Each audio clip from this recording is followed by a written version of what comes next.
Hello बच्चों, आज हम बड़ी ही मज़ेदार कहानी सुनेंगे। इस कहानी को सुनकर आपको सीखने को तो मिलेगा ही साथ हंसी भी खूब आएगी। तो चलो सुनते हैं कहानी जूते का आविष्कार। बहुत पुराने समय की बात है। एक राजा थे जिनका नाम था गोपीचंद। एक बार राजा गोपीचंद अपने मंत्री बुद्धिराम के साथ राज्य में घूमने जाते हैं। तभी अचानक राजा के पैर में कांटा चुभ जाता है। अब उस जमाने में जूते तो होते नहीं थे, तो सभी लोग नंगे पैर ही चलते थे और राजा भी वैसे ही नंगे पैर चलते थे। तो कांटा चुभने की वजह से राजा को थोड़ा दर्द होता है। पैर से कांटा निकलवाकर राजा आगे चलने लगते हैं। कुछ ही देर चलने के बाद मंत्री जी राजा से पूछते हैं, राजा जी, आपके पैर में दर्द तो नहीं हो रहा है? तब राजा बोलते हैं, मंत्री जी, मेरे पैर में दर्द तो नहीं हो रहा है, परंतु यह धूल मिट्टी मेरे पैरों में बहुत चिपक रही है और कंकड़ भी चुभ रहे हैं। इनका कुछ उपाय करो मंत्री जी। यह कार्य बता राजा और मंत्री वापस महल की तरफ चले गए।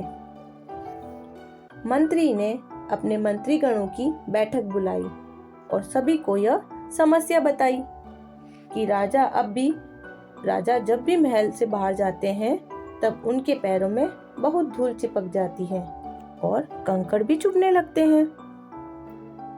राजा को यह बात पसंद नहीं है और इसका कोई उपाय निकालना पड़ेगा। तो मंत्रीगण कृपया सोचिए कि आपस में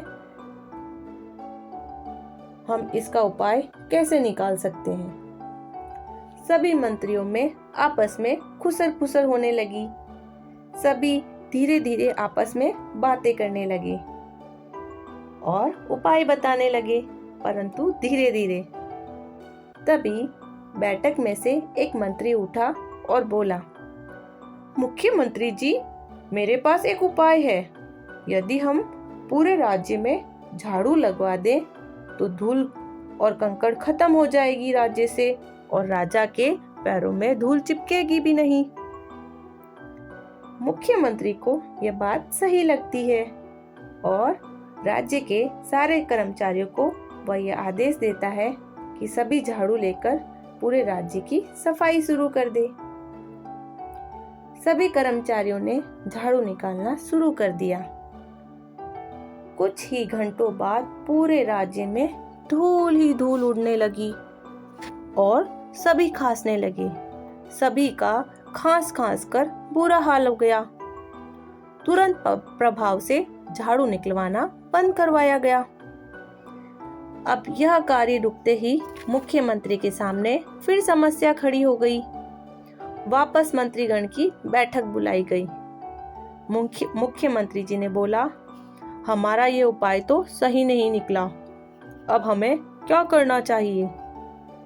तभी एक मंत्री बोला, मुख्यमंत्री जी, क्यों नहीं हम पूरे राज्य को पानी से धो दें, जिससे धूल उड़ेगी भी नहीं और साफ भी हो जाएगा राज्य।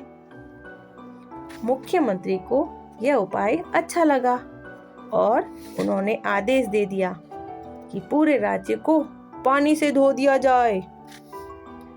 मुख्यमंत्री का आदेश मिलते ही कर्मचारी पूरे राज्य को धोने लगे, परंतु कुछ ही देर में पानी की वजह से हर जगह कीचड़ ही कीचड़ हो गया।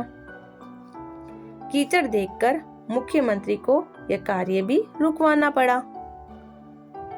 अब मुख्यमंत्री जी के सामने बहुत बड़ी समस्या हो गई।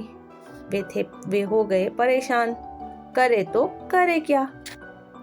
वही दूसरी तरफ राजा ने मुख्यमंत्री को बुलाया और पूछा, मंत्री जी, इतने दिन हो गए, क्या आपने अभी तक उपाय नहीं निकाला कि मेरे पैरों को धूल से कैसे बचाया जाए? तभी मुख्यमंत्री ने हड़बड़ाकर बोला, हाँ महाराज, निकाला है ना। वह उपाय यह है कि पूरे राज्य में चमड़ा बिछा देते हैं, जिससे आपके क्या किसी के पैरों में भी धूल नहीं चिपकेगी।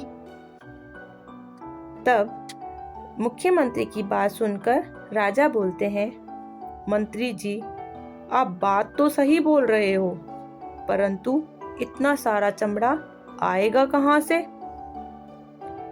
यह बात सुनकर मुख्यमंत्री जी मौन हो जाते हैं। मंत्री जी को चुप देखकर राजा बोलते हैं, मंत्री जी, एक काम करो, पूरे राज्य में ये खबर फैला दो कि जो राजा की इस समस्या का हल निकालेगा उसे बहुत बड़ा इनाम दिया जाएगा।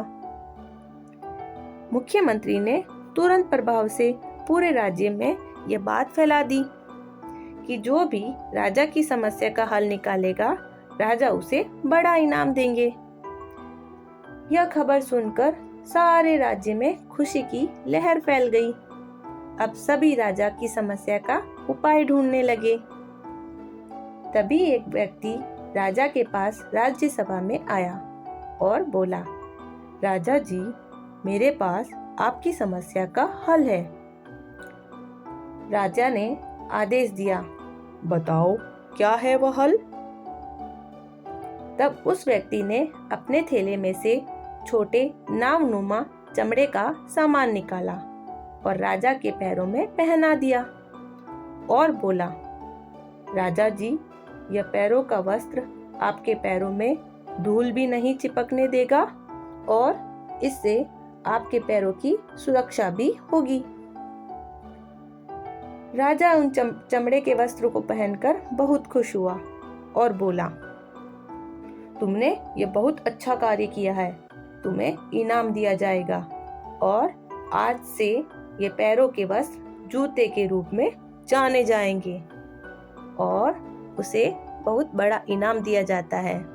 और मंत्री जी को सबसे ज्यादा खुशी होती है क्योंकि उनकी समस्या अब दूर हुई। तो बच्चों, इस प्रकार हुआ जूते का आविष्कार। मुझे आशा है आपको ये कहानी पसंद आई होगी। इस कहानी को अपने दोस्तों और रिश्तेदारों के साथ जरूर शेयर करना। तो मिलते हैं फिर कोमल कहानी में एक नई कहानी के साथ। Bye bye.